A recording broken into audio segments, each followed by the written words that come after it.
Basic math की आज की इस वीडियो के अंदर हम डिस्कस करेंगे शीर्ष लंब की पहचान करना कि समकोण त्रिभुज है तो शीर्ष लंब कहाँ होगा, न्यून कोण त्रिभुज है तो शीर्ष लंब कहाँ पर होगा और अधिकोण त्रिभुज है तो शीर्ष लंब कहाँ पर होगा। सबसे पहले बात कर लेते हैं शीर्ष लंब की कि शीर्ष लंब होता क्या है। तो शीर्ष लंब क्या होता है, कोई भी त्रिभुज है उस त्रिभुज के किसी शीर्ष से उसकी सम्मुख भुजा पर खींचा गया लंब शीर्ष लंब कहलाता है। सम्मुख भुजा से शीर्ष से सम्मुख भुजा पर खींचा गया लंब शीर्ष लंब कहलाता है। तो सबसे पहले बात कर लेते हैं न्यून कोण त्रिभुज की। तो न्यून कोण आपने त्रिभुज देखा होगा, जिसे मैं यहाँ पर बना लेता हूँ। जैसे मैंने ये न्यून कोण त्रिभुज बना लिया, तो ये न्यून कोण त्रिभुज है। तो इसके शीर्ष से हम इसकी सम्मुख भुजा पर लंब खींचेंगे, वो इसका शीर्ष लंब कहलाएगा। तो वो कहाँ आएगा, इसकी भुजा पे आएगा, अंदर आएगा, बाहर आएगा, कहाँ पर आएगा, तो वो हमें डिसाइड करना है कि वो कहाँ पर आएगा। तो हम देखते हैं, यहाँ शीर्ष है, इससे इसकी सम्मुख भुजा के ऊपर लंब खींचेंगे। जैसे ये मैंने यहाँ पर खींच दिया, तो ये शीर्ष लंब कहाँ है, अंदर आया। शीर्ष लंब कहाँ है, अंदर आएगा। और जब समकोण त्रिभुज होगा, ये तो क्या है, न्यून कोण त्रिभुज है। कौन सा त्रिभुज है, न्यून कोण त्रिभुज है।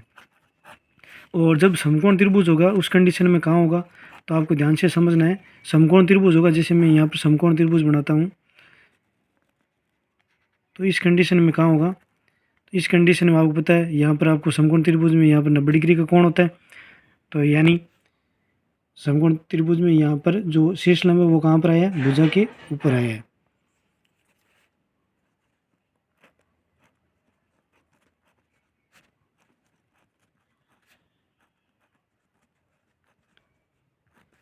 अब बात करते हैं अधिकोण त्रिभुज की। तो अधिकोण त्रिभुज में क्या होगा, जैसे पहले एक अधिकोण त्रिभुज बनाते हैं।